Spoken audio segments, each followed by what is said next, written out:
Morning, ladies and gentlemen. It is now 10 o'clock. Before we start the meeting, there is no fire drill planned for today. So if the fire alarm does go off, please vacate the room and make your way to the car park at the front of the building. And if it does go off, it's very likely it could be a real one. I was at planning the other day when it did go off, and we all made our way out to the car park, and the building was vacated, and we were told it was a drill. And I understand the drill went very well. So I am confident that we can evacuate the building in case of a real fire. Okay. Also, could I remind members to please to make sure they turn on their microphones when you wish to speak and turn them off when finished. And also, as usual, if you wish to contribute to our charities for the year, please keep your mobile phones on, because it will be £10 every time it goes off. If you don't wish to do that and we wish to have a smooth meeting, please make sure your phones are turned off or on silent. Thank you. So Julie, could you please start recording and live streaming the meeting? Right? Lovely. Thank you, Julie. I invite Julie to do the roll call, please.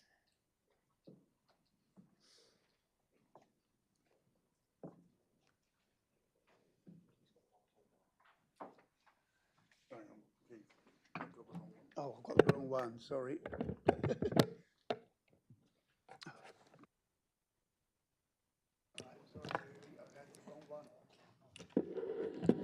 Thank you, Chairman. Councillor Anscombe, Councillor Ashby, Councillor Askew, Councillor Atterwill, Councillor Bambridge, here. Councillor Bate, present. Councillor Annie Blackburn, Councillor David Blackburn, yes. Councillor Borrett, present. Councillor Bowes, yeah. Councillor Brindle, yeah. Councillor Marion Chapman-Allen, Councillor Sam Chapman-Allen, here. Councillor Clark, present. Councillor Clausen, here. Councillor Cogman, here. Councillor Cowan, here. Councillor Crane, present. Councillor Duffield, here. Councillor Eagle, Councillor Fraser, Councillor Gilbert, here. Councillor Harvey, here. Councillor Hewitt, here. Councillor Hunter Clark, here. Councillor Jermy, here. Councillor Kiddell, here. Councillor Kiddle Morris, here. Councillor Kybird, here. Councillor Land, here. Councillor McCambridge, Councillor Monument, present. Councillor Morton, here. Councillor Nunn, Councillor O'Callaghan, present. Councillor Oliver, present. Councillor Plummer, here. Councillor Richmond, Councillor Sherwood, present. Councillor Suggett, present. Councillor Samantha Taylor, here. Councillor Sarah Taylor, here. Councillor Taylor Taylor, Councillor Terry, Councillor Turner, here. Councillor Webb, here. Councillor Wickerson, here. Councillor Wilkin, here. And Councillor Wilkinson. Here. Thank you. Thank you, Julie. Do we have any apologies, please? Thank you, Chairman. Yes, I have apologies from Councillor Atterwill, Councillor Annie Blackburn, Councillor Marion Chapman-Allen, Councillor Eagle, Councillor Fraser, Councillor McCambridge, Councillor Nunn, Councillor Richmond and Councillor Terry. Thank you. Are there any further apologies? No, thank you. It is good that apologies don't come from members. It's always better, I think, if you let the office know if you can't attend. So thank you for that. Right, the minutes. Are members happy to agree the minutes of the meeting held on 5th of September 2024 that can be found on pages 4 to 21 of your agenda pack? Agreed. All in favour? Thank you. Sign the minutes.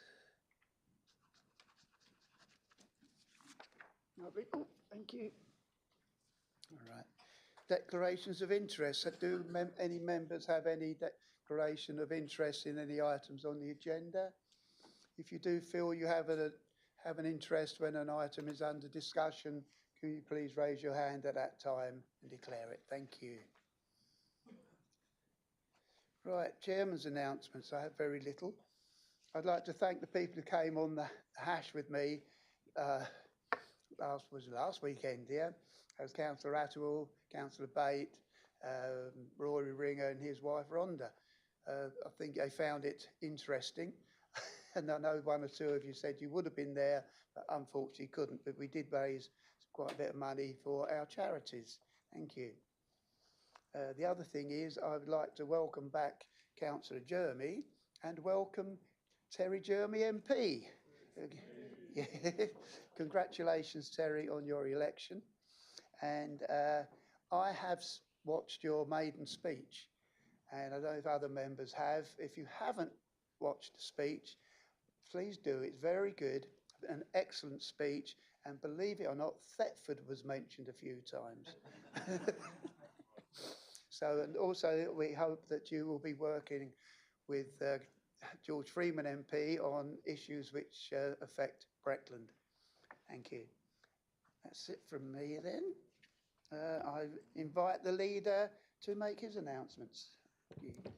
Lovely, thanks Chairman, and good morning everybody today. So just a couple of areas I want to kick off with, and first I'd like to start with the autumn statement.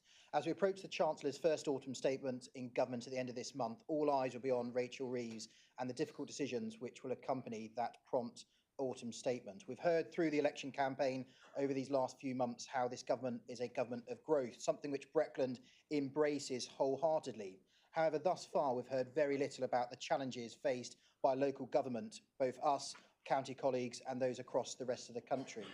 The Chancellor has a real opportunity to work with local government, which acts as such a positive force within our communities, and to begin a new era of collaboration. In Breckland, we are chomping at the bit to get started. One only needs to look at how quickly we could assemble our long-term towns board in Thetford, that £20 million the previous government submitted. Also, along with all of those shovel-ready projects around our future Breckland programme, some £700 million worth of activities, which our community came forward with that ambition for their place. And of course, our trailblazing Inspiring Communities programme, working with partnerships across the county, making sure we're able to deliver that preventative agenda. We've demonstrated time and again that willingness and ability to work with government to improve the lives of residents and drive forward projects that will deliver growth that is desired for so many. Our communities are crying out for that investment, and this government must ensure it commits to that £20 million. And I will give thanks to Councillor Jeremy as the Member of Parliament for South West Norfolk for his representation to government to ensure that they commit to that £20 million for the community of Thetford. Beyond that, the long-term devolution prospects, for not just for Norfolk, but for the whole of our region, ensuring that all of our residents and businesses can thrive. There are several key infrastructure projects currently at risk, which are going to impact everybody, not just in Norfolk, but across the eastern region, whether that's the rail upgrades at Ely or the Thickthorn junction on the A11. All of these are going to impact the long-term economic position of Norfolk, but more importantly, Breckland. And I hope in the autumn statement that this government will give their commitment to those programmes as we move forward. Beyond that, Chairman, I want to give thanks to all of you who supported myself and fellow officers around the town and parish forums. It's immensely important we engage proactively with our town and parish councils, some 100 plus across the district, as we navigate these uncertain and challenging times. During those programmes, Chairman, we had the opportunity across 4 areas, both in Dereham, Narborough, Thetford and Shropham, to chat to hundreds of parish, district, county and clerks around their vision for Breckland, but more importantly, how we operate as a council. Some really positive and engaging conversations. We were immensely pleased with that. This is something we're going to continue to do as we move forward.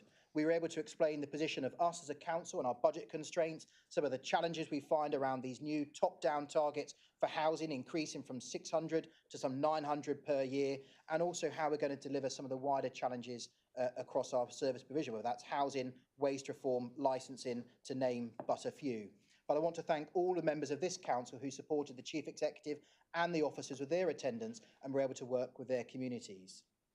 Beyond that, Chairman, I just wish to talk about delivering locally and working in partnership. And whilst we're talking about engaging positively with partners, I'd like to highlight the positive news that's taken place in Thetford once again, following the engagement from and efforts from this council.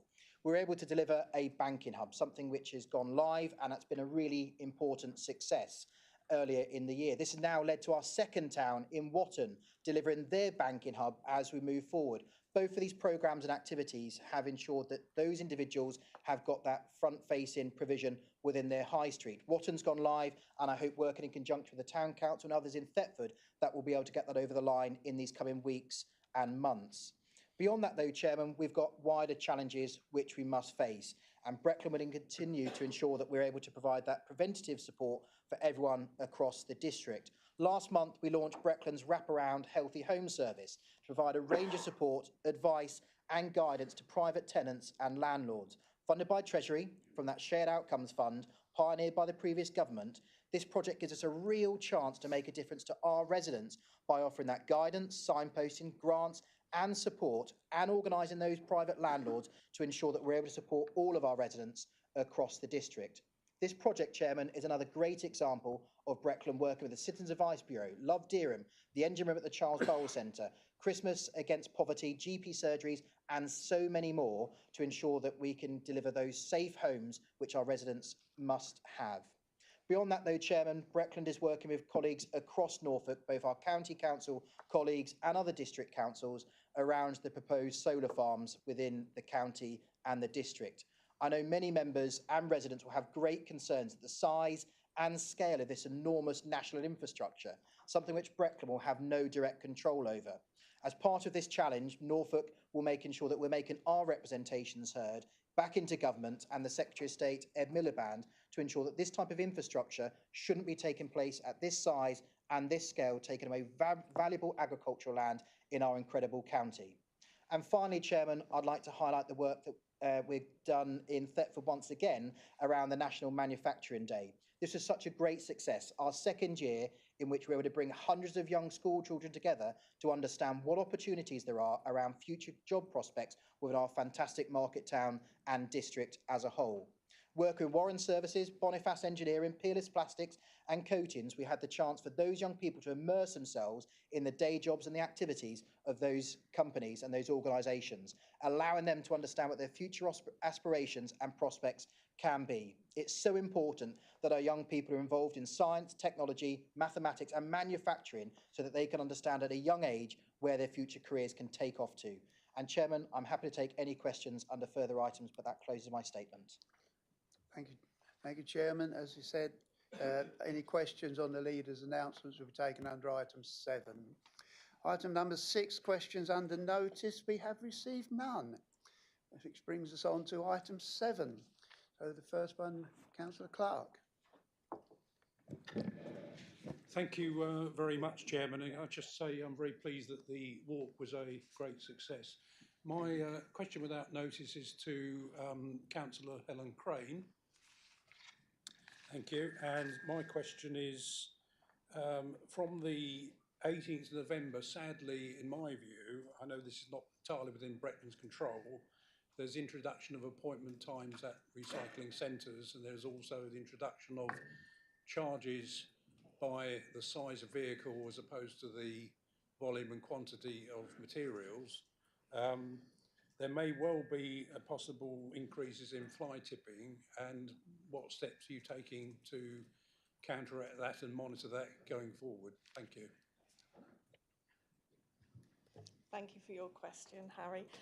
As you know, we have no control over what the recycling centres do. They are run by Norfolk County Council. However, we, as you also know, have a very, very good record on fly tipping, prosecutions, etc., etc. I read that there is concern from residents that this might happen. But my thought is that people who would normally use a recycling centre will continue to use a recycling centre because they are responsible citizens. We will be keeping an eye and obviously monitoring the situation and dealing with it in an appropriate manner. Thank you. Thank you. As Councillor Attewell is not with us, it falls to the Deputy Leader of the Independent Group, Councillor Wickerson. Thank you, Chairman.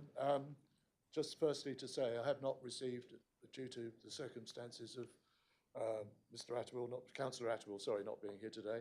I've not received any questions from him to ask, but I do have one which may be directed, or should be maybe directed to Councillor Cowan. If that's wrong, I apologise. The question is, further to one of my questions raised at the council meeting on the 5th of September, can we please be informed of the total costing budgeted for the implementation of the car parking strategy over and above the £80,000 noted at the September meeting? Thank you. Thank you, Councillor Wickerson. I'm going to do an unfortunate hospital pass to my colleague on my right, because as you will be aware, at the moment, what we are doing is working through what the total costs may or may not be once the full consultation process has been carried out. So I can't give you any definitive figures at the present time. However, my colleague on my right may well be able to nuance that particular response. And unfortunately, I can't either, because the consultation hasn't yet taken place in terms of what the final costings might well end up being. We did give an indication in the Cabinet minutes as to our best estimate of what the consultation total cost might be in sum, and that was in pro forma B for the Cabinet minutes from last July. Thank you. The next one is Councillor O'Callaghan, please.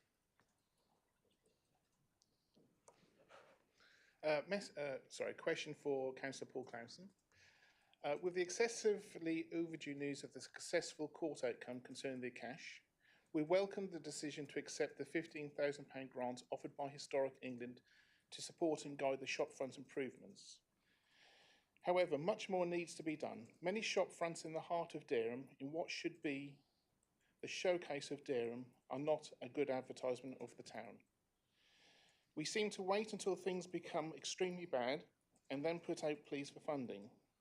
Would the relevant Cabinet members, officers and other Dereham councillors representing Dereham meet with Harry and myself to take a tour of the town centre on a Friday market day and agree to draw up an action plan to get a concerted improvement and identify barriers to progress? Thank you.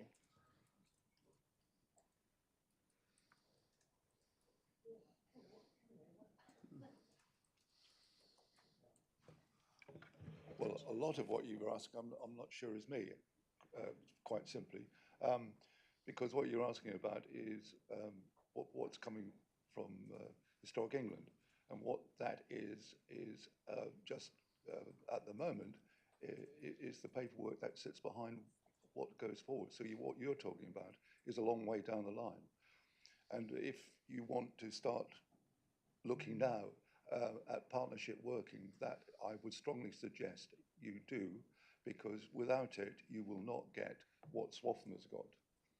And Swaffham's got the funding because all partners are working really well together. So my strong advice to you here is, yes, let's all get together, understand what you want, but at the moment this is going to be literature. This is what the money is coming in for, to get the guidance for what you're asking for. Thank you. Councillor Blackburn, please. Thank you. For Councillor Ashby, I believe. In 2 weeks' time, the Chancellor will be announcing her first budget, having to find ways of filling a £20 billion black hole. One of the decisions the government has been forced to take is stopping the regressive winter fuel allowance. Breckland Council pensioners could be about £4 million better off if they all had access to the pension credits they are due. Many Norfolk councils are proactively working to make their pensioners, to make sure their pensioners are getting what they are due, what they're entitled to. What steps are Breckland Council doing to help pensioners in Breckland?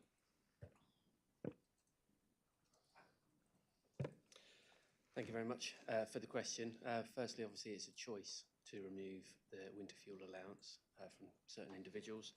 But in terms of that, we have got a number of initiatives that are ongoing. We're also working collaboratively with the DWP to identify people who will fall foul of the government's choice, to ensure that they've got all the information they can to claim all that they are eligible for. In addition, we've got the Early Intervention Fund that members such as yourself can make referrals to, that will provide a fund to support residents at risk of circumstances escalating or becoming vulnerable without financial support. Happy to provide you with further information as to what members can do to identify and support their local residents. Thank you. Thank you. Councillor Borrich, please. Thank you, Mr. Chairman.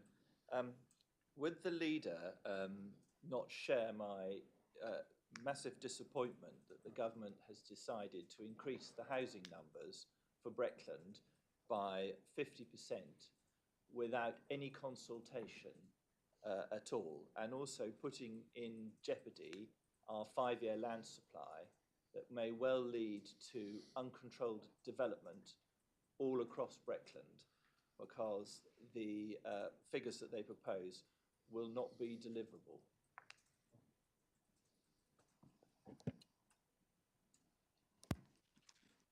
Thanks, Chairman. So I am absolutely disappointed and concerned, and hopefully that came across at the Cabinet meeting in which this council made the very difficult decision to pause its local plan process. You heard earlier today in my opening statement the risk this district and this county faces of us pouring concrete over our communities, whether that's in solar farms or increased development.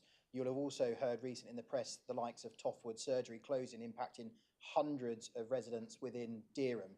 I absolutely acknowledge we need homes, but they need to be in the right place with our community supporting that growth, and we need to make sure we're delivering the infrastructure around it. That vast increase from 600 to 900 homes per annum we're going to be required to deliver is absolutely going to put us at risk for how our communities lead their community's vision of place, what they want it to look like, but more important, that protectionist we've had previously around the 5-year housing land supply.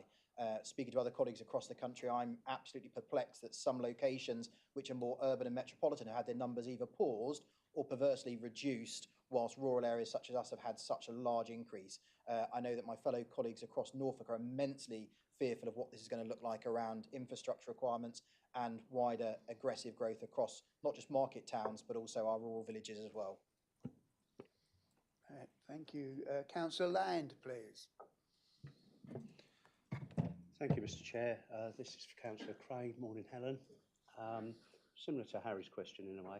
I was following up some casework with a resident on the Abbey Estate in Thetford the other day, and I was alarmed to see the sheer volume of rubbish fly tipped around a nearby wooded area. I'm further concerned about the forthcoming booking system for household recycling. Can you reassure residents that fly tipping will not become worse as a result of these changes? Thank you. Thank you for your question, Councillor. Sadly, I can't reassure you that. I wish I could, because I'm not the person doing the fly tipping. That will be down to the individual. What I would say, has this been reported, what you've found? We don't know who to report it to. We don't know at the moment who the land belongs to. Well, could you email me? And we will do. Yeah, please email me, and then we'll see what investigation we can do. Thank you. Regarding the question, though, can you offer any reassurance? No, I cannot. It's you know, as me personally, that is out of my control. The control of fly tipping and littering is an individual responsibility, and it's a social responsibility for all members and residents to be responsible for their own rubbish. Thank you. So, Councillor Jeremy, please. Thank you very much, Chairman, and thank you, Sam, for your leader's report. I was pleased that you mentioned solar farms, and I share your concern about these, particularly in relation to agricultural land. And there is currently no proper framework in place to ensure that there is community and local benefit for such national energy projects. And would you therefore, Sam, support Breckland Council joining with me in lobbying the government to ensure that those communities that are going to be impacted by such decisions are at the very least properly compensated under a robust framework? Thanks, Terry. And I'm happy to work with you in that other place to achieve that. And I would ask that you work with our county colleagues and other MPs across Norfolk and council leaders. This is an immensely challenging time. And I think in Norfolk, time and time again, we've not seen the benefit of any of the infrastructure which has taken place to deliver utility provisions for the rest of the country. And I think that for those residents, if this is going to be taken out of our hands and decisions made in Whitehall and Westminster, residents across Norfolk need to see those benefits, whether they are discounted utility provisions, whether that is a really robust skills agenda for the next 50 years to make sure our young people have the career and the progression to move into, whether that is around ensuring that that business rates pooling is kept and derived within the county of Norfolk to protect services, whether it is around appropriate community funding, whatever it is, I'm happy to work with you and anybody else who's willing to ensure that a suitable framework comes forward and the government listens to it. Right, thank you. If nobody else has a, yes, we have. Just got in time's up. Thank you, Mr. Chairman. Can I ask Councillor Webb how the website is going at the moment, please?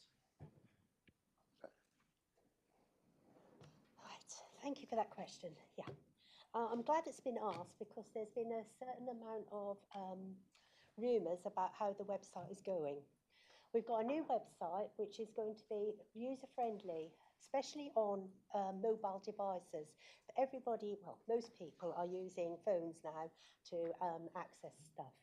And this is a really good step forward. It's been in development from the beginning of this year. It's going to be launched November, December. At the moment where we are is doing user testing.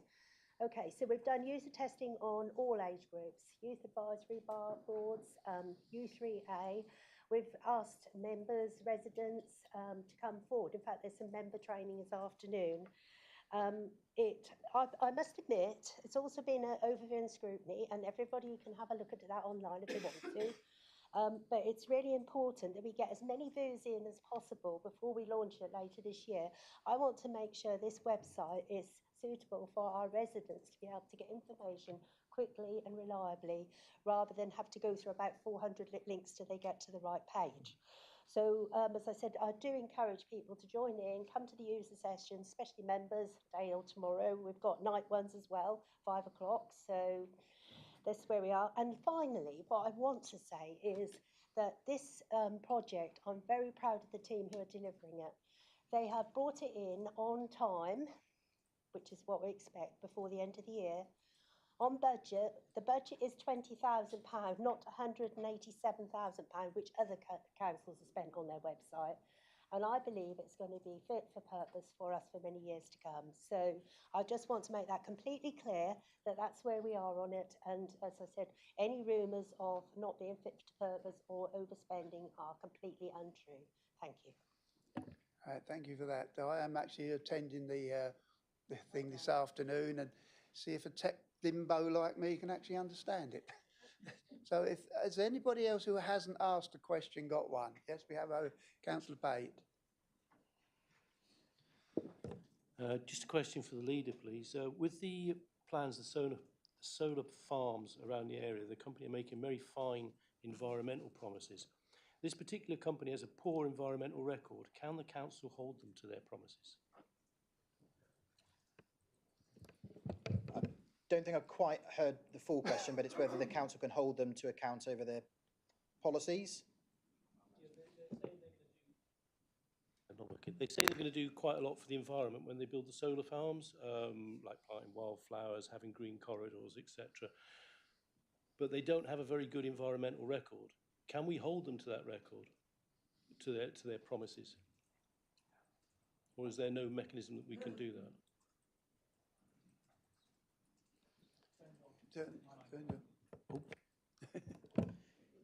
Yeah, thanks for the question. Sadly, no. Because of the size and scale of this application, this is going to be decided within Whitehall, not at Breckland Council's level or at the County Council. So there is no ability currently for us to hold them to account on it. And that's why there are so many concerns for residents and statutory bodies such as ourselves, and you've heard from today the local Member of Parliament around what this is going to mean for the County of Norfolk. I'm not a fan of solar farms. I think there are other provisions and other ways to deliver this on agricultural land is not appropriate. So we need to make sure that our representation, the framework, which we've already spoken about and working in partnership across Norfolk, has a single united voice that there are other ways to live better, future-proofed, energy-efficient energy provisions, not just for Norfolk, but for the country as a whole. Right. Thank you. Is there anybody else who hasn't asked a question, got any? If not, I can then go back to Councillor Borrett, please. Thank you, Mr. Chairman.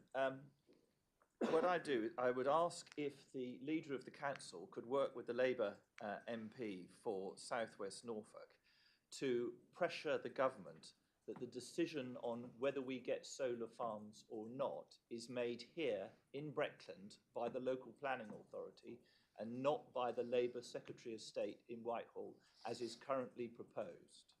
And that the rates because the decision is being made in Whitehall, the rates will not be held here by Breckland, as in locally determined planning applications. So Breckland will not see any ongoing benefit as a result of these big commercial sites that are being developed here in Breckland. This is something only the government can make a decision about, and I would urge the leader of the council to request that the MP for South West Norfolk protest to the government in the strongest possible terms about what is proposed with these solar farms. As it's questions to the leader, not the local member of parliament, I will say that I will make those representations to him. I think we've already heard his concerns around this, and I'm sure that he would much rather those individuals on our local planning committee who know our place best are the better determinants of whether this site should move forward or not. Thank you. If there are no further questions, then we've done it with 10 minutes to spare. You're slacking, you lot. Right. So we come on to, it's, sorry, and on that one. So it's questions on the minutes and reports from committees, isn't it? Yep. Yeah, I've got. Two-sided, sorry, right. Okie doke. So the minutes, a member of the council may ask the leader, cabinet member or chairman of a committee or panel any question without notice about the content of the reports or any question on the accuracy of the minutes when under consideration by the council. If any member does have any questions, please raise your hand under the appropriate item. So Cabinet of the 23rd of September, is it your wish that we accept these minutes? Any questions? No? Overview and Scrutiny Committee of the 5th of September. Are there any questions or comments? No? Is it your wish that we accept these minutes? Governance and Audit Committee of the 19th of September. Are there any questions? No? Is it your wish that we accept these minutes? Agreed. Licensing Committee on the 11th of September. Are there any questions? Do you accept these minutes? Agreed. All right. Committee of the Licensing, sorry. Sorry. If you go back, Councillor Taylor. Thank you, Chair. So with apologies to Julie, please, because I've been in public inquiry, so I haven't had an opportunity to let you know. There's an error in the minutes where it observes that I make a disagreement, but actually the opposite was the case. And if you read the prior and following paragraphs, it makes sense that it's the opposite that was stated. Apart from that one very minor point, which I'm happy to deal with following, I've got no questions, but just as a point of accuracy on the minutes, with, again, apologies for literally not being able to raise prior. That can go back to the committee and can be corrected at the next meeting. Thank you. Sorry. So it was the Committee of the Licensing Authority on the 11th of September. Any questions? Here's that one. Oh, sorry, I thought it was the one before. Right, sorry. Then we come on to the Planning Committee on the 27th of August. Are there any questions? Do you wish that we accept these? Agreed. And finally, the Planning Committee on the 24th of September. Any questions? No? Do you accept these minutes? Agreed. Lovely, thank you very much. Brings us on to item 9, which is Breckland Council Policy Statement of Principles, Gambling Act 2005. Councillor Helen Crane, Executive Member for Waste, Environmental Health, Licensing and Sustainability will present the report. Over to you. Thank you, Chairman, and good morning to you all. The Gambling Policy Statement of Principles, I introduced to you the report today to approve a new Gambling Policy Statement of Principles. Breckland's current policy took effect in January 2022, and therefore we are required to publish by the 1st of January 2025 a new policy. Such policies are required to be reviewed at least once every 3 years. Full and proper consultation has been carried out. The Committee of the Licensing Authority considered the revised policy along with consultation responses on the 11th of September and resolved to recommend to this Council, as per the recommendations detailed in the report. I would therefore like to recommend the following to this Council, that the Council approves the proposed revised policy contained in Appendix 2 to this report to come into force from the 1st of January 2025, and 2, request that officers review the need for a gambling local area profile on a yearly basis and submit the findings of the reviews to the Licensing Committee for consideration. Thank you. Thank you. Do we have a seconder for that? Right. Yeah, Councillor Webb, thank you. Are there any questions? No? All right. So, all those in favour of? Anyone against? Did you get enough, Judy? Sorry. Yeah, any abstentions? No? Lovely, thank you. Right, so it brings us on to item 10, purchase of properties for use as temporary accommodation. Councillor Sarah Suggett, Executive Member for Housing and Planning, to present the report and then propose and quote the recommendations. That can be found on page 139 of your agenda pack. Over to you, Sarah. Thank you, Chairman. I'm very pleased to present to members this morning this proposal.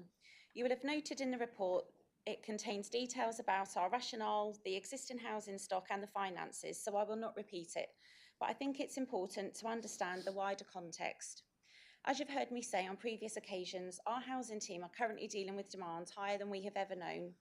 We regularly have between 130 and 140 people in temporary accommodation, and our rough sleepers have increased dramatically this year. This is a clear sign of a housing and homelessness crisis. The complexities that our officers are trying to assist residents with are vast, and more of our residents are living chaotic lifestyles trying to cope day to day, and this is not acceptable or sustainable. We have an important part to play in shaping healthy places in Breckland, and with this funding, an opportunity to provide much needed intervention and support for our residents. I am really pleased that this proposal is turning words contained in our recently approved housing strategy into action. When we presented the strategy to members, we said we wanted it to be a living, working document that actively engages partners to collectively work together towards ending homelessness in Breckland, and for it not to just be something that sits on the shelf and gathers dust. Members may recall from the strategy a delivery plan, and this proposal clearly demonstrates us delivering on this commitment. Our Housing and Community Enablement team work extremely hard daily to meet the needs of our residents, offering a high level of support for those in crisis.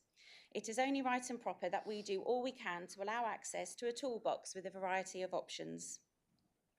The recommendations that you can find on page 139 of your pack are that the Council accepts and spends £1.24 million funding available through the Local Authority Housing Fund to continue providing housing to support vulnerable groups. That the Council releases the required match funding of £1.56 million, including any Section 106 available funding for affordable housing, and adds this to the capital programme. And that the Council delegates to the Deputy Chief Executive, in consultation with the Executive Member for Housing and Planning, the authority to acquire the required 10 properties. Thank you, Chair. Thank you. Is that seconded it? Well, I was wanting to make a comment. Could we have a seconder first? I think Councillor Jeremy was first. So any questions, Councillor Borrett? Thank you. I fully support this. I think this is a huge investment at a time when no councils have any money.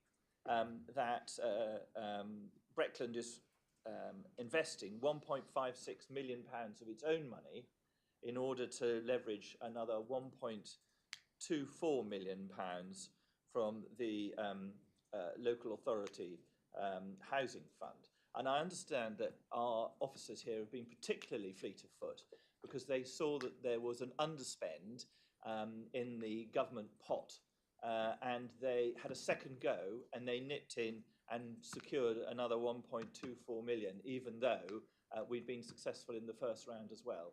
So this is going to deliver housing, temporary housing for very vulnerable people. And this would be beyond the reach of most housing councils at the moment due to how tight everybody's budgets are. But the very fact that because Breckland is such a well-run council, we were able to draw down this £1.5 million in order to get the £1.24 million, I think is a fantastic result. And I fully support it. I'd like to congratulate the team and the cabinet member and everybody involved. And I think that this just demonstrates all the hard work that members have put in to make Breckland such an outstanding council. This is really remarkable and I support it. Congratulations. Thank you, Councillor Borrett. Councillor Jeremy. Thank you, Chairman. It doesn't happen very often, so I'm just going to take a moment to enjoy the fact that I agree with Councillor Borrett for a change. We'll take a photograph of you too later. It's a momentous day. I was very pleased to see this report. I think the financial aspect is clear. I mean, £150,000 saving a year and you still own the asset. So financially it stacks up. But I just wanted to add a sort of human element as well, because one of the most frustrating aspects with housing is where families are forced to move away from schools, where they're forced to move away from jobs. By purchasing properties ourselves, it gives us greater control to support families to stay in the district, which is obviously better for them as well. So however you look at this, it's a good idea. I wondered on just a bit more information on the figures, because obviously being around 10, even I can work out the split between the average cost of the houses being bought. I mean, it seems expensive. How much of this is being sort of swallowed up in fees and other costs, and how much are we actually spending on the capital cost of the houses? Given the financial aspect, has anybody looked into, actually, is there a business case for doing more of this? We're looking later on at a commercial property investment. Actually, given the financial return, we should be doing more of this. Why aren't we? Thank you, Councillor. So with regards to your first point, we're estimating around about a £20,000 fees per household to come. We can only estimate these things, and obviously this is something which we will work through as the places and the properties become available to us. The reason we've been able to do this is, as Councillor Borrett said, you know, the team being really fleet of foot, being a little bit mischievous, going back to government and saying, actually, we've been able to spend money where other councils haven't been able to. Can we please have another little go at this? And actually, they agreed, and we've had that funding. We will try where we can to access whatever pots of funding is available when those opportunities come along.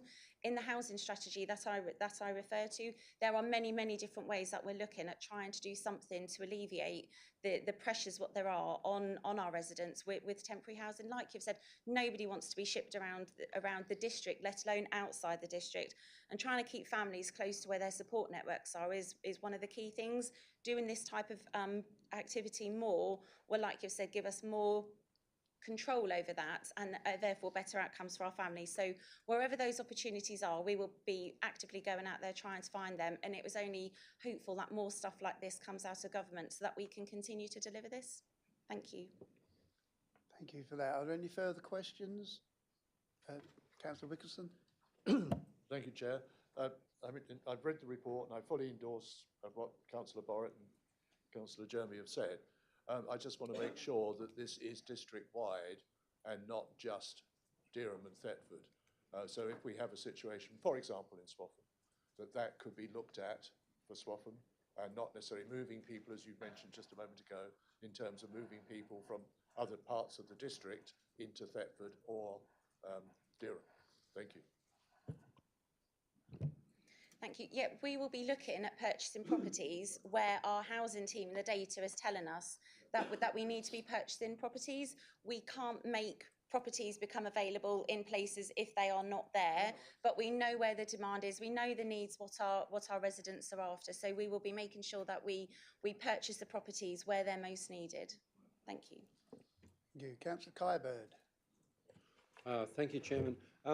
One presumes that part of the purchase price is making sure that the properties reach at least an energy efficiency level of C. So we may have to spend money having first purchased the properties in order that we meet the legal requirements of a responsible landlord. Thank you. Yes, absolutely.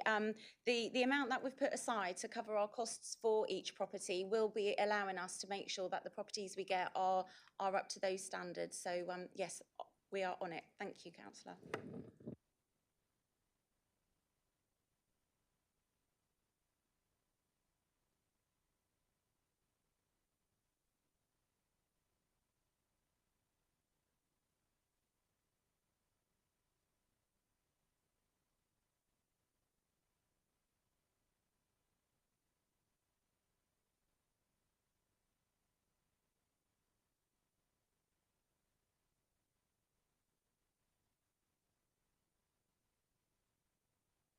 Right, sorry.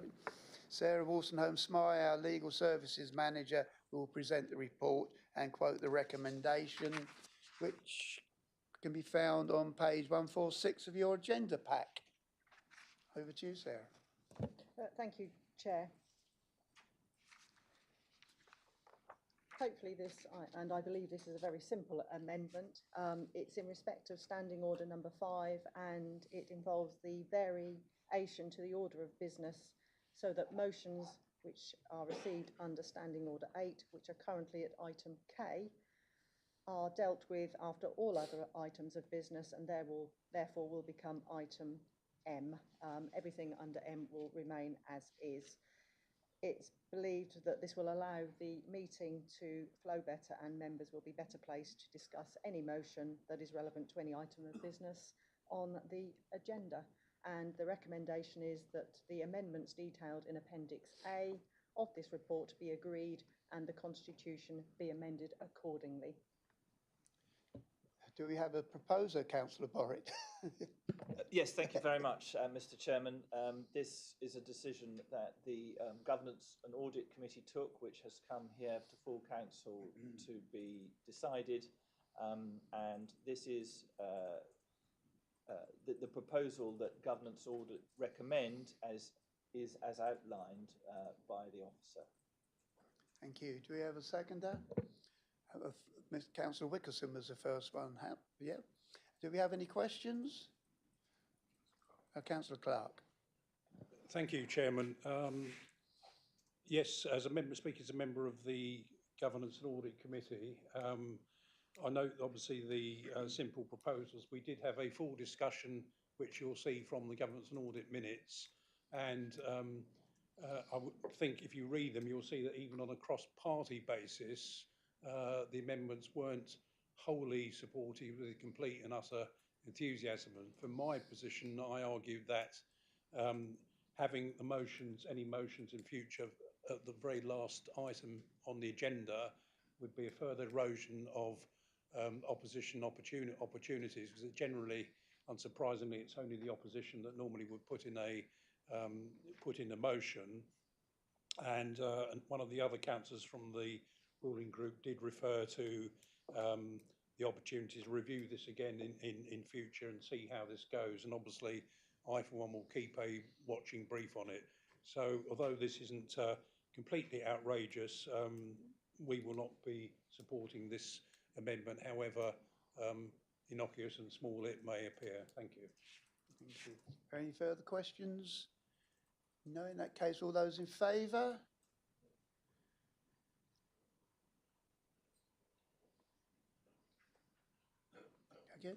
All those against?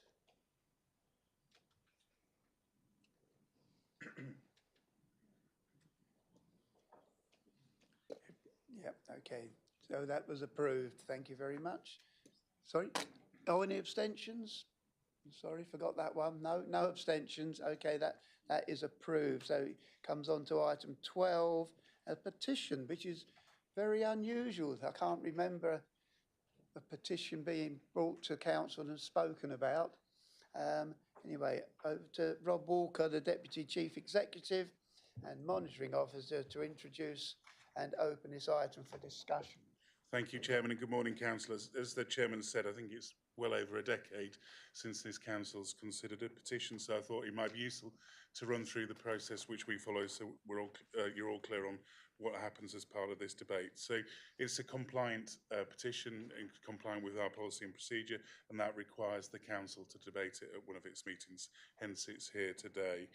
We have the petition organisers in the room with us today, Mr Mark Bunning and Mr Paul Adcock, who, in accordance with our process, will be given 5 minutes to present their petition.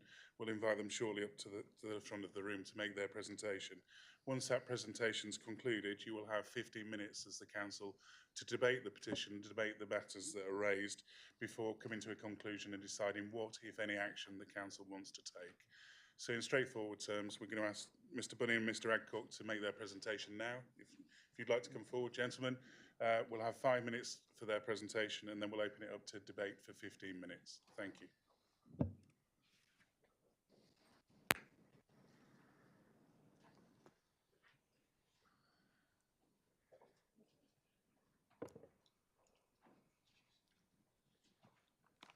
So are you both speaking or is it just the one of you?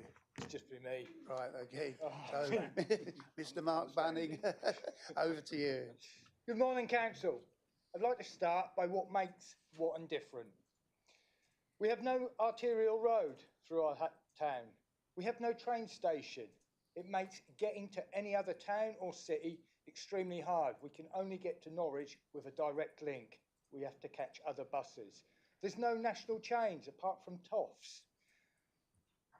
There's no banks, but we do now have a new banking hub, and we are very grateful for what you have done to actually get this into Watton.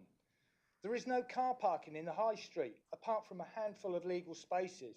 I was only in Swaffham on Saturday, parked outside Iceland, one of your major chains, and from there to the Greyhound pub, you have more car parking spaces than we do in Watton. The myth our high street is doing well. Well, that'll be why two shops have announced their closure in as many months. There's no major leisure facilities, cinemas, etc. We can't even educate our youngsters as there's no sixth form. So what do we have and what is a town? I hear so many times, shopping, business, they all spring to mind, and your views on 1 hour free car parking is enough to do your shopping and business and get out of the town. But a town is more than that. It's a meeting place. It's a place for socialisation. It's a place to reminisce. It's a place to exercise. Movement is medicine comes to mind. Mental well-being. Only Saturday, you were here videoing my better half regards to Mindful Watton. In Watton, we do have a host of independent shops that are passionate in their chosen fields. They're customer focused. They want to go the extra mile and give a proper shopping experience. I even have a dog in the shop.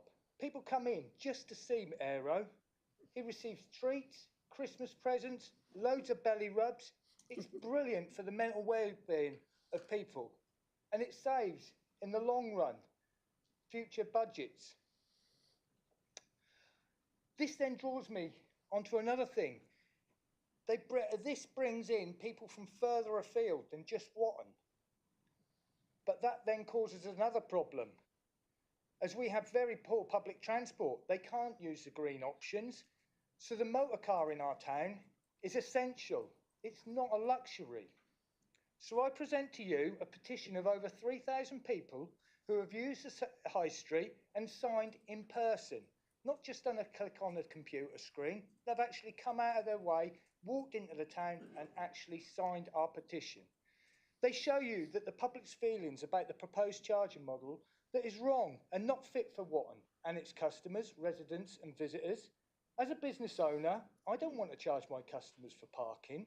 I want a less fussed, simple solution to draw as many customers from as many places as possible to Watton to do as much business and spend as much time in the town. I even see on your advert for office and meeting space in this very building, free car parking is highlighted, so you know how important it is. Car parking costs, I agree, and it has to be met some way. Your report from Car Parking Matters states it would not be appropriate or cost effective to introduce parking charges at the current time. The risk with charging in Watton is that there are so many alternatives avoiding paying for parking on off-street, Tesco's, etc., that your deficit is likely to increase, the deficit is likely to decrease than increase due to enforcement costs. Is this a good use of public money?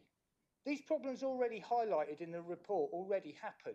The parking in the housing estates all round Harvey Street, round East, South and West Road. They are bomb-burst with cars already. We don't want to open up a can of worms and make this worse. So the solutions recommended by them, quoting directly straight from your report, exploring the disposal of Kittle Close, but written in the paragraph above, this would cause similar issues because it would introduce more cars onto our streets, causing bigger problems. It also states investigating whether the town council will take over the other two car parks, but in any event, we would recommend that Breckland District Council maintains free parking until there is a viable business case for charging.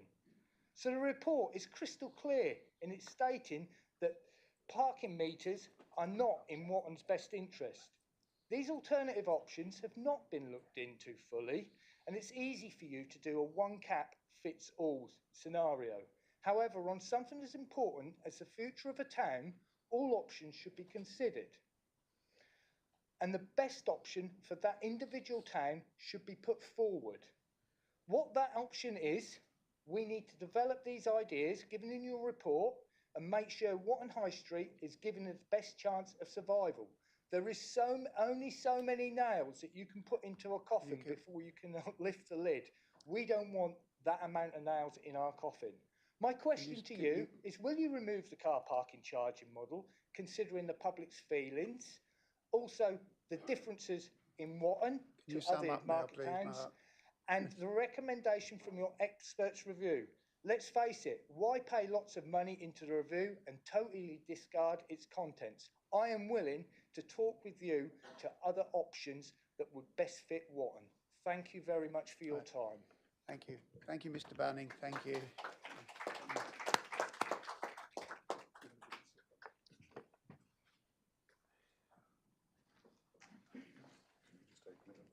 Yeah, right, 50. Right, we have 15 minutes for any questions, debates. Yep, Councillor Bowles. Thank you, Chairman. Thank you, Chairman. I would just like to acknowledge and thank Mark and Paul for their work in collecting this petition.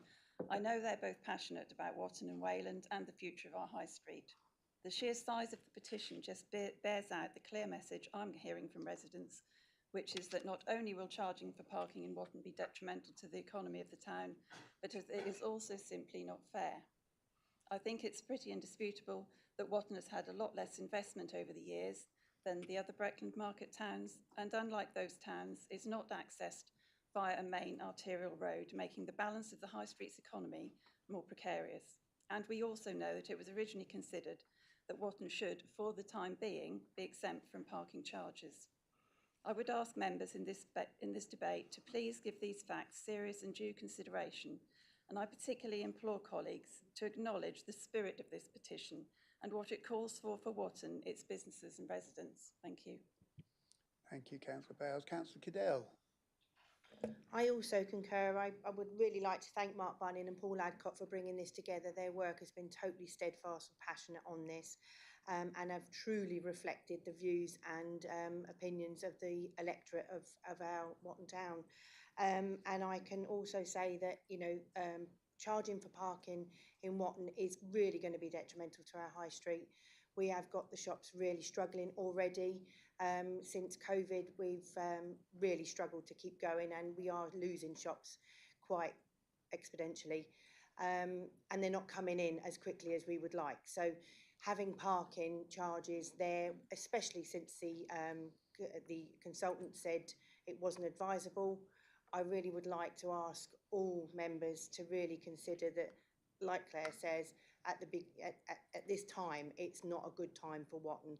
We need to recover and build Watton, not put another nail in its coffin. So I'm really begging you all to think about that one. Thank you. Thank you. Councillor Sarah Taylor. Thank you. There's obviously been a lot of discussion around car parking in recent weeks, and there's a few real inconsistencies in approach, which I find really concerning. There's been a lot of talk in this forum and in other forums about the need for churn within car parking, and I really don't understand the logic of that. I understand the technical logic of that in a major city where churn is vital, but as our petitioners said, we need the opposite in our market towns. We need places, we need to just respond to the fact that our businesses need people to dwell in our towns, and 1 hour free parking is woefully insufficient on that. I'm also mindful of the contradictory statements that have been made by members of the council with respect to taking account of the consultants' work, the fact that there's been an emphatic statement that charging is coming, yet that just the models of charging are going out to consultation. I'm really, really concerned that there is an inconsistency in approach with respect to the consultants' advice, and I think the situation for Watton is a really good example of that. I wholeheartedly support the petitioners on this front. I think this is entirely the wrong decision for Watton. I think some of the some of the decision making around our other market towns is questionable, and I look forward to putting my approach through there. But I think for Watton in particular, I really support their position. Thank you.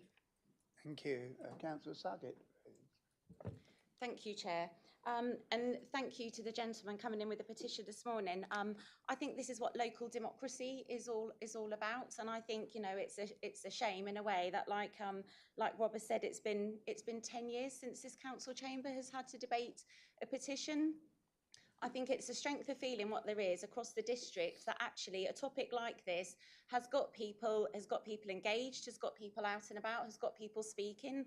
One of the things that the report, the consultation report the consultants report has highlighted is each of our 5 market towns are very different. They're very unique.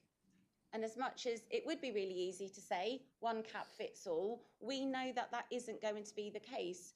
We've made a good guess as to a stab in the good direction as to what we think an option and a model could look like. But this is where we really need everybody's help with the consultation to follow in understanding for each of our towns, for each of our car parks, what that's going to look like.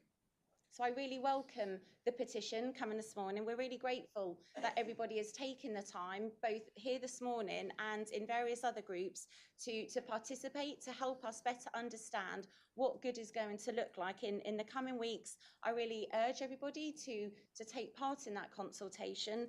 And I thank the gentleman again today for coming in to speak to us. Thank you. Thank you. Are there any other questions or comments from anyone? Yeah, Councillor Hewitt. Thank you, Chair.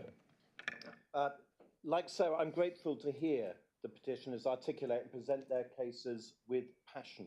There is absolutely no doubt about the strong feelings for both them and members in this room on this matter, which is why I offered to meet with both Paul and Mark last month to talk through some of their concerns.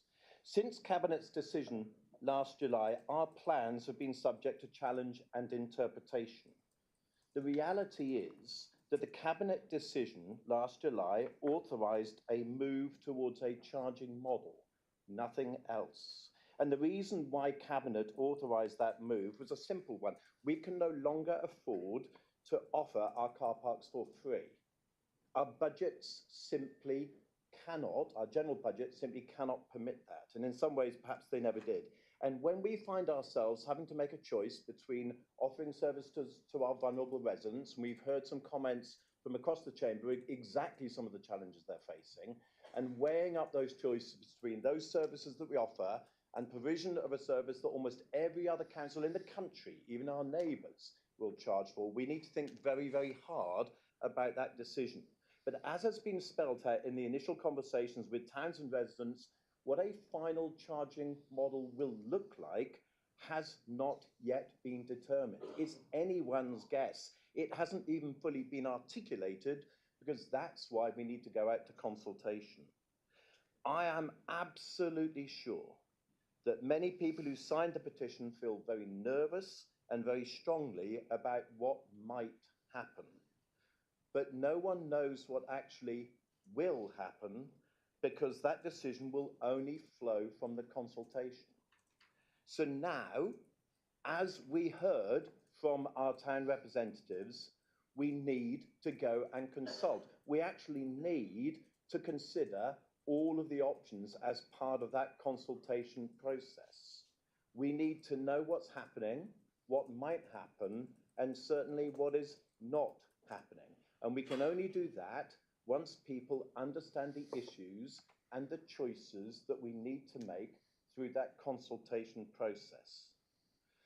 So, if I may, Chair, I would like to offer a resolution if there are no other speakers talking after me in this debate. Thank you.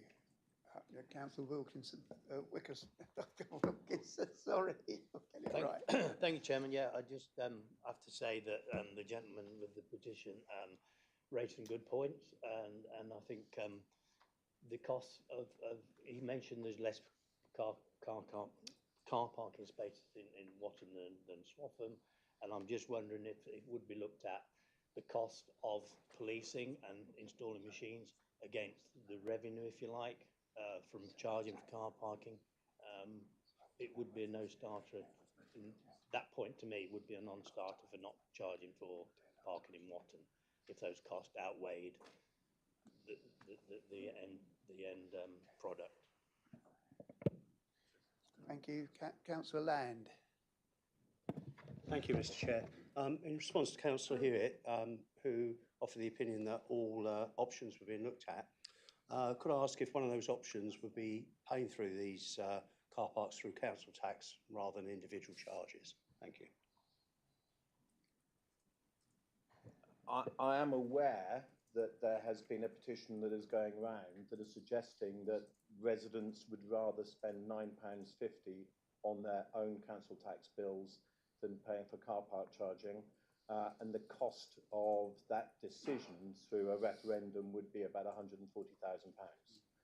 I'm also aware that some of those numbers have been challenged and don't add up to scrutiny, because I believe that the £9.40 or 50 sum was based on a Band D approximation, but that is fine in terms of handling people's concerns. The third thing is I'm also aware that 25% of residents in Thetford and about 20% of residents in Watton and Dereham don't own cars. So this type of conversation needs to be had, and I suspect that's going to be part of the further consultation within the consultation process. But I'm very cautious when we speak on behalf of a majority, when in fact we might be speaking on behalf of a minority. Thank you. We have another 5 minutes. Unless other people, sorry. Councillor, we need to offer it to everyone to ask a first question, and then we'll come back to members for a second question. Yeah, we've got Councillor Samantha Taylor. Mine's not actually a question, it is a comment. Members well know that Attleborough has seen parking restrictions over the last few years, and this is because actually we had no churn in our car parks, and we asked the council to look at ways to manage our car parks. Our car parks were actually used as a hotspot, so they were clogged all day by residents from surrounding areas coming in and using our public transport facilities that I accept we have and that maybe Watton don't have. And I love the fact that Watton have used their right to come here today and speak to us, and that's really important. And it is really important, though, that we listen to the consultation, that this has the opportunity to go out to our residents so we have the proper data to look at and survey, because like Sarah said, one cap doesn't fit all. Attleborough needs that churn. The restrictions were scary at first. Our residents come to terms with them, and we're now looking towards another change potentially that I hope will work for everybody. Thank you. We are running out of time. Got 4 minutes left. So is anybody who hasn't spoken got a... Oh, Councillor Wickerson. Yeah. You can be... Thank you, Chair. I'll be as brief as I can. I would like to get some assurance or reassurance that the comment made by our Deputy Leader with regards to, one cap doesn't fit all, because we have 5 market towns which are basically have their differences. And I think that each market town should be treated separately if this does go ahead. And I take issue with the comment by Councillor Hewitt in terms of ownership of cars. We're not talking about just the population of the market town. We're talking about visitors who come in and spend their money in the market towns to actually support the businesses that we have in those towns. So an analogy towards who has the most cars, I don't think is relevant in this particular conversation. Thank you. Councillor Chapman-Allen. Thanks, Chairman. Just mindful of process, Sarah can't respond because she's already spoken, so I'll just try and pick that up, David. So pending the motion which Councillor Paul Hewitt will be proposing shortly for Council to consider, next week at the Over and Scrutiny Commission, this item is being debated, and that's a really important time for members of this council to shape the questions we need to ask our residents and make sure that the consultation process is fit, because you know your place is best of where we need to be speaking, what type of days, how long, etc. We don't know. And as Councillor Hewitt and Councillor Suggett alluded to, the council has made the decision in principle to charge. What that final outcome looks like, we don't yet know. So you may find throughout the whole of the process that actually some car parks have no charging at all, while others do. That we offer different types of residence permits or business permits or volunteers permit. We honestly, David, at this moment in time, do not know what each car park's going to look like in each one of our market towns. But as Sarah said and Paul said, the principle they've stuck to is that we can't have a uniform approach. This has to be a bespoke approach on each individual car park in each individual town. And that's why Sarah gave the commitment at Cabinet that the scrutiny's role next Thursday is going to be so integral to this success, because it will be for that commission to help us shape that process, but more importantly, the questions we need to be asking are fit for purpose to make sure we get the outcome, and as Councillor Taylor alluded to make sure we get the outcome from the residents, businesses and those visitors to allow us to then go back to Cabinet later on in 2025 to then make that formal final decision around what each car park looks like in each one of our towns. So as you said, we've made the principal decision, but we don't yet know what that looks like. And that's why this process is going to be so important, both speaking to you, but also the work they're doing to invite every town, district and county councillor into Breckland to talk through each one of their towns so that they can talk more informally around that process and get some indication from the officers and also the consultants about why some of their initial thoughts were as they were presented. So hopefully that reassures you that no decision has been made in any singular car park on the payment model or the permit model yet. That's all got to come out, but we've got to make sure that the Commission next Thursday does its work to help us get the questions right. Thank you. I appreciate that reassurance, and as I sit on overview and scrutiny myself, I will look forward to that debate discussion next week. Thank you. Yeah, Councillor Clark. It's going to have to be the last one because we're just about... Thank you very much, Chairman. Yes, before Councillor Hewitt makes his motion, I would like to suggest and propose that any consultation, that one of the options in there is an option that people can pay for car parking through charging. I know that has been ruled out, but it does need to be through council tax. As I think Councillor Land has already indicated, so that should be an option in there in the consultation through general council tax. Thank you. Right, we have now run out of time on that, so it's over to the motion, is it? Thank you, Chairman. So the council needs to make a resolution on how it responds to this petition. I believe Councillor Hewitt suggested in his 3 minutes that he had a suggestion. I'm sure that's correct. Yep. Thank you, Chair. I will read this slowly so that everyone is aware in terms of what the resolution actually is. And the resolution, councillors, reads as follows. Having considered the petitioner's representations, we refer this matter to the Overview and Scrutiny Commission and this council then confirms that a formal consultation will take place, following which this matter is taken back to Cabinet to make a final decision on any charging model. Thank you. Do we have a seconder for that? That's Councillor Sackett. Right. Yeah. Are there any comments on the motion, Councillor Cadell? Could I ask Mr Hewitt if he could possibly consider adding into that a motion to say that they would look at other options other than just the charging model for each individual town, and that be a question within the consultation that we look at other alternatives, please? Are you proposing an amendment to the motion, Councillor Cadell? What is the wording? Right, so Can you clarify what the wording of your amendment, the amended motion would be? Very difficult to add that in, but if we could word in there that also to look at alternatives for individual towns, because each town's different. When would we do it? So we've had a proposal of an amendment, I think, from Councillor Cadell. Does anyone second the proposed amendment? Yeah. Councillor Blackpool, yeah. So we have a proposer and a seconder for an amendment. That becomes the substantive topic for discussion. So we need to consider the amendment before we move forward. So we need to consider the amendment and then take a vote on that amendment.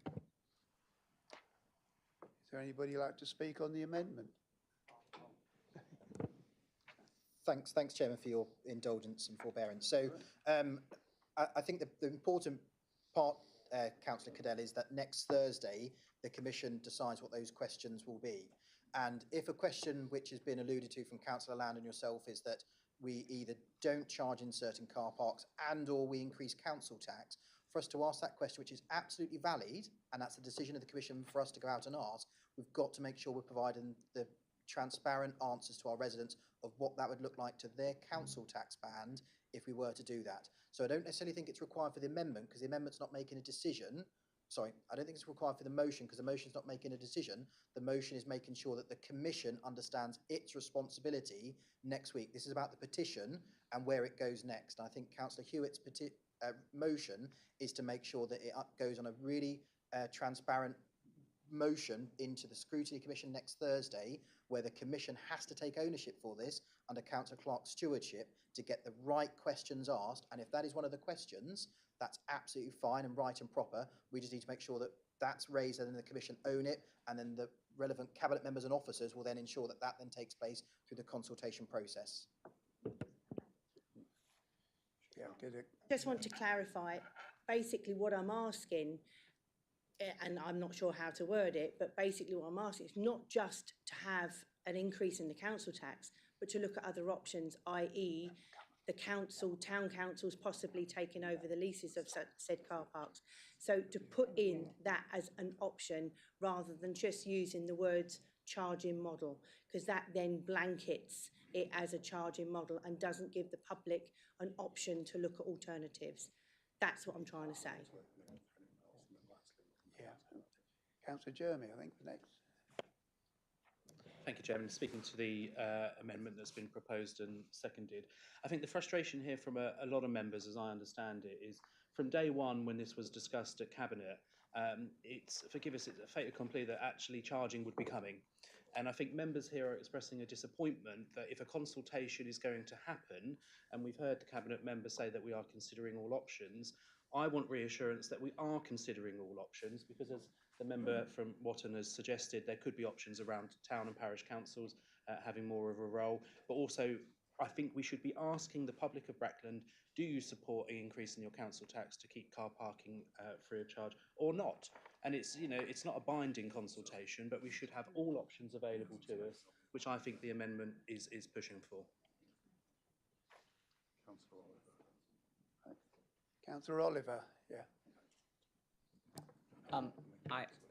I'd only say that I think Councillor Hewitt's points and proposal is correct. I oppose the motion amendment. The reason I oppose the motion amendment is because it's going to be the Scrutiny Commission that decides what questions are recommended to be asked in the consultation. So we shouldn't predetermine the Scrutiny Commission and its considerations of those questions. Those questions may well include the ones that Councillor Jeremy and Councillor Cadell have already alluded to, and indeed I encourage them to go to the Scrutiny Commission meeting and say that they want those questions included when the Scrutiny Commission makes its recommendations about what list of questions should be included in the consultation. But this amendment shouldn't be included now because it predetermines what the Scrutiny Commission are going to do. So I would encourage that A, we move to the vote on the amendment so we can get that done, B, that we vote against the amendment so we can get that cleared, and C, we then vote on the outstanding motion without that amendment so that we can get this resolved. Thank you. Councillor Sarah Taylor, please. Thank you. Just before I get into this, would it be possible, I think just as a point of order potentially, is just to open a new Word document, put the motion in there and the amendment so we can actually see the wording. That's a very simple exercise that could be done that would clarify this. My comment is that this situation really exemplifies the inconsistency across this point. I, along with other councillors, sat in this room at a local meeting a few weeks ago and heard the leader say that charging is coming and that there will be no charging option in the consultation, because to offer that, everyone would go for it. We all heard that. Today we've heard the leader say that no charging will be an option, yet 2 minutes later we've heard that scrutiny will determine the questions. The level of inconsistency is off the charts. This is a mess. There is a really easy resolution here. I support the motion because I think it's the right thing to do, particularly in the face of such inconsistency. There is a route here which simply says the scope of the consultation was wrong. We acknowledge that Watton's situation is different. It is materially different to Attleborough, to Dereham, to the others. Simply de-scope it from the consultation. Acknowledge the fact that this is not the right thing for the town and de-scope it. In the absence of that, I support the amendment. Councillor Taylor, please. Thank you. Just a point of clarification. In regards to the two statements that have just been references made by the leader, the first one that was made at the last meeting, where it was said that a charging model will be implemented, that is correct. The statement made today, that there possibly wouldn't be, that was intended to be town by town. So yes, charging is coming. That doesn't necessarily mean every town will be affected by that. Can you confirm that I've interpreted that correctly, please? Right. If there are no further comments, we're now still talking about the amendment, aren't we? So the Yeah, second, so Councillor Blackburn has so Councillor Blackburn, if you'd like to, no? You can. we take a vote. So we can now take a vote on the, you do it. Before we do, Chairman, I think, sorry, Councillor Land. Recorded vote would need 12 members to vote in favour plus yourself, so it's 12 plus 1. So, Chairman, if you want to deal with the recorded vote first, I can then pick up Councillor Taylor's point around clarity on what the amended motion was. Yeah. So, firstly, we'd go to a vote on whether the vote's recorded. Right, so we need all those in favour of a recorded vote.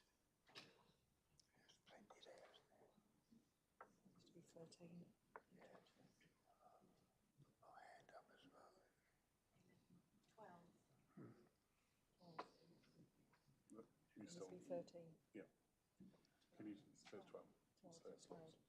We needed 13 votes, so that, I'm afraid, was 12 votes, so that is lost, I'm afraid.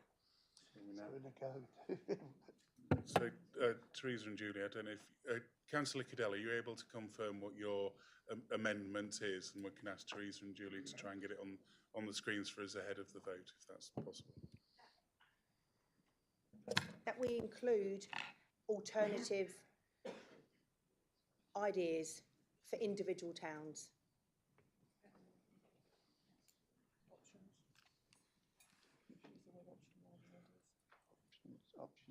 Just to be clear, is that you adding words to the original motion that was proposed by Councillor Hewitt? So adding those words to the original motion. Are you able to get it on the screen?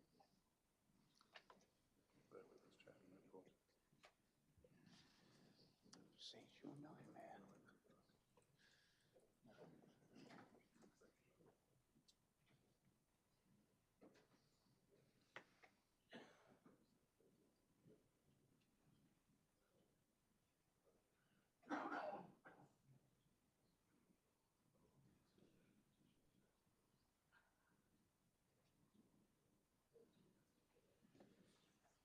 Councillor Cadell, would you like your words added at the end of the original motion, so and to include and to look at alternatives?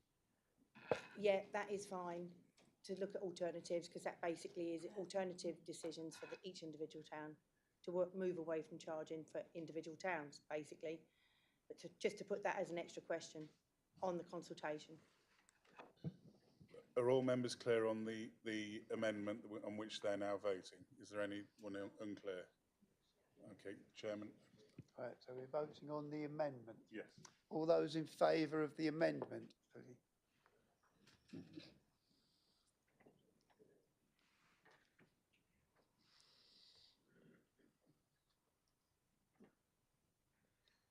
Get clear in the corner. Get clear in the corner.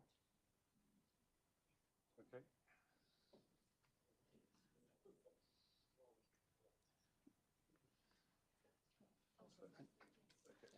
Against?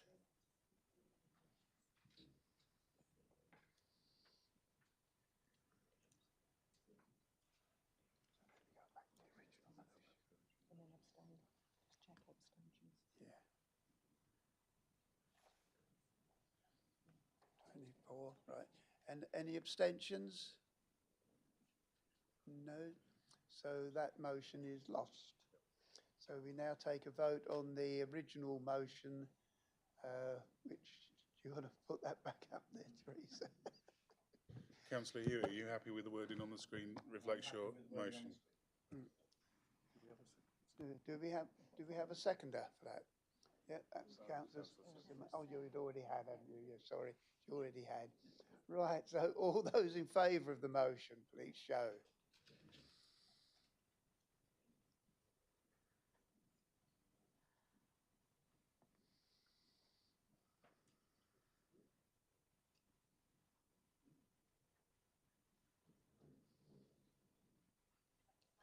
Right. All those against?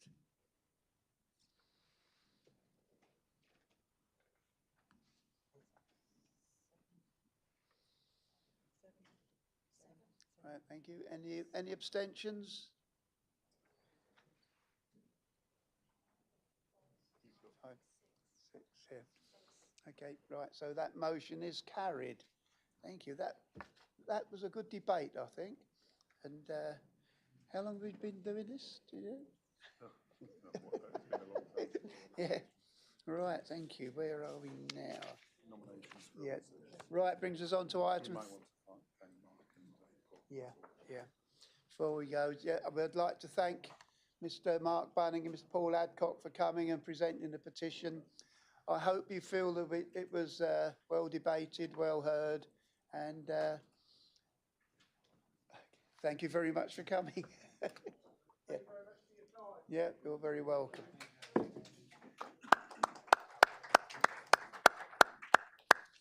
All right. Which just brings us on to item 13, nominations for committee and other seats.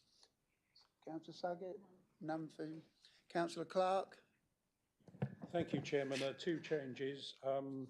Councillor Terry Jermy joined the substitute on the Overview and Scrutiny Commission, and on planning substitute will be Councillor Sarah Taylor. Thank you.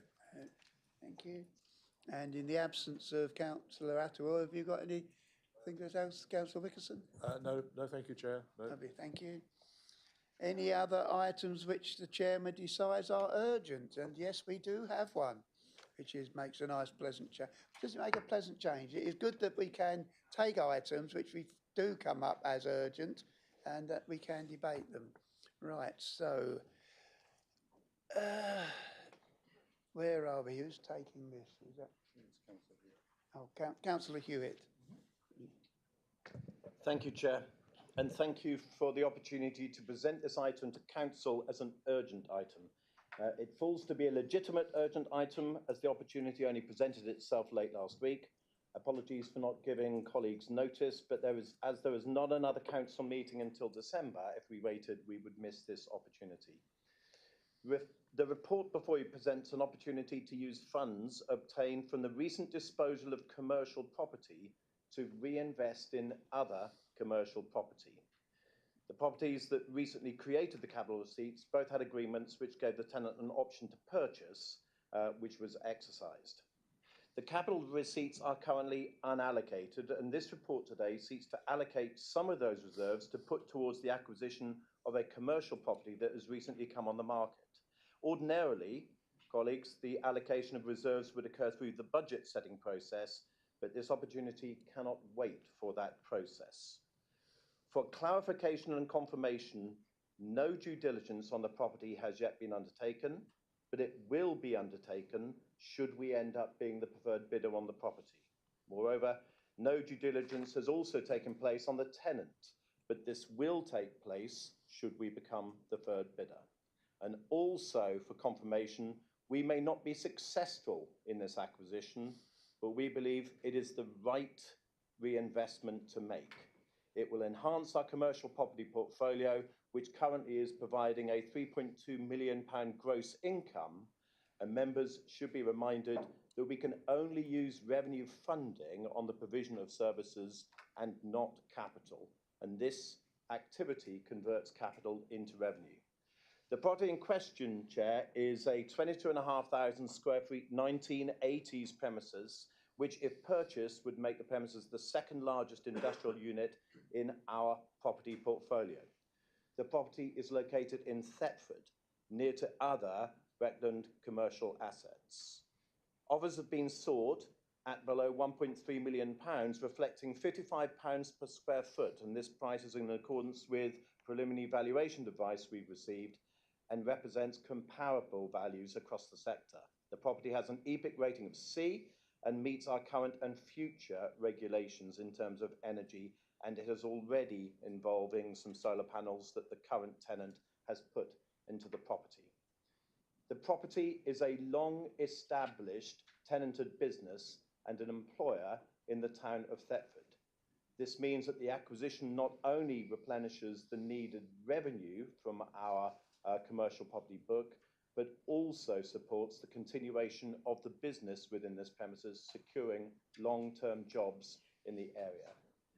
There are 24 years left on the lease, with no breaks, with rent in excess of £100,000 per year, and the ability to grow the rent with 5 yearly rent reviews, the next one due in 2027. This is a fully repairing and insuring lease. There have already been some investments and some improvements made to the property. If we agree, the investment would earn this council a gross yield of 8%. The average yield across our current commercial property portfolio, certainly in 23, was 6.9%. So the recommendation before you now, colleagues, is to allocate £1.3 million from the capital receipts reserve and add to the capital programme for expenditure during 24-25 for the purposes of commercial property investment. Thank you, Chair. Thank you. Do we have a seconder for that proposal? Councillor Clausen was first up. Thank you. Any questions? Councillor Wickerson. Thank you, Chair. It all sounds very, very good, Paul. I accept that. Before we go down this path, can you possibly give us some concept of where we are on Barn and Broom, of the disposal of one of our assets? It's irrelevant. That is really irrelevant. Isn't it? Yeah. Sorry. Can I say I'm not sure if those two decisions are linked, but what I can say is the disposal of property boom as last seen, Barn and Broom, pardon me, as last reviewed by this council is still taking place. Thank you. Councillor Clark. Yes, thank you for your presentation, Councillor Hewitt. I've got one observation is that should this go ahead in due diligence, I hope it obviously will prove to be a wiser investment than some have taken place in the past. The observation I have is that we talked earlier on about residential accommodation, and obviously I'm sure that yourself or your colleague on your left will put me right in terms of capital revenue. Had you considered looking at using those sums to improving the housing stock acquisition for residential property, and obviously doing a comparison with the yield, and improvements in capital assets as an alternative? Thank you. Thank you, Councillor. And we will be presenting back a revised property asset strategy to Overhaul Scrutiny next week, where this type of consideration, I think, needs to be made. It's linked to Councillor Jeremy's question earlier on. We can use our investment assets for this council to raise revenue or to avoid cost. For me, that's not a binary choice. We need to do both. There are some services that we provide, particularly non-statutory services, where we require revenue to provide. There are other services where we need to minimise cost. This is an opportunity to provide revenue. And previously, I know that the assets team has supported the acquisition of a number of properties elsewhere within the district, whose main objective is the avoidance of cost. So, yeah, well, I want to do both. Thank you. Councillor Borrett. Thank you very much. I just wanted to support what the Cabinet member is proposing here. And I think it's important to remember that the two things that this acquisition is supposed to do. First of all, it's to produce money that means that we don't have to raise it through council tax. So this £100,000 that the rent that we'll receive will be used to basically stop the residents having to pay that money towards the running of Breckland. So it is really important. And secondly, it's supporting a business in Thetford in our area. It gives them security to plan ahead. We're a commercial landlord, and they can then plan accordingly. And I think that is really important. So I think we must stay focused on what this does. So that money that's raised may well be spent on vulnerable families, because it's becomes part of Breckland's overall income. So by spending this money on a commercial asset doesn't mean that the income isn't going to be used to be spent supporting vulnerable people. So it's a really important, this is just an asset. We're not going to get over 8% from the bank, and I think anybody will know that. And the reason, for example, earlier on, that we were able to invest money in the residential houses is because of the really sound financial decisions that we've taken as a council in order to protect the reserves that we have, so that we can make those sorts of decisions. So, I don't like the idea of this being played as a sort of second best fiddle. This is the best result that we can get from the use of this money. And if we don't spend it on this, it'll sit in the bank and it'll get us 2%. So by spending this money today, we increase the opportunities that we have to protect and vulnerable people in our area, and spend this money as our residents detect. So I have no hesitation in supporting this. And given that it's an urgent item, and I wish the Cabinet member all the best to secure it, because if it doesn't, we'll have to find another opportunity just as good as this in order to outline all the objectives, to complete the objectives I've just outlined. Thank you. Thank you. If there are no further questions, we put the motion. All those in favour?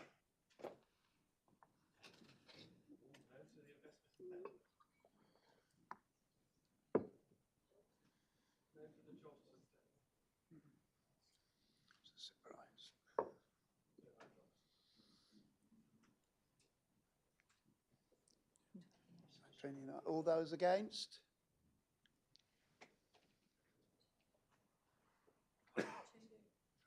Thank you. And abstentions?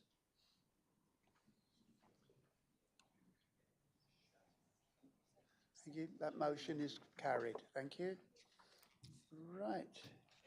So at that point, I think we are just about done. So I will close the meeting. And can I remind people of the safeguarding training at 1 p.m. back here in the Anglia Room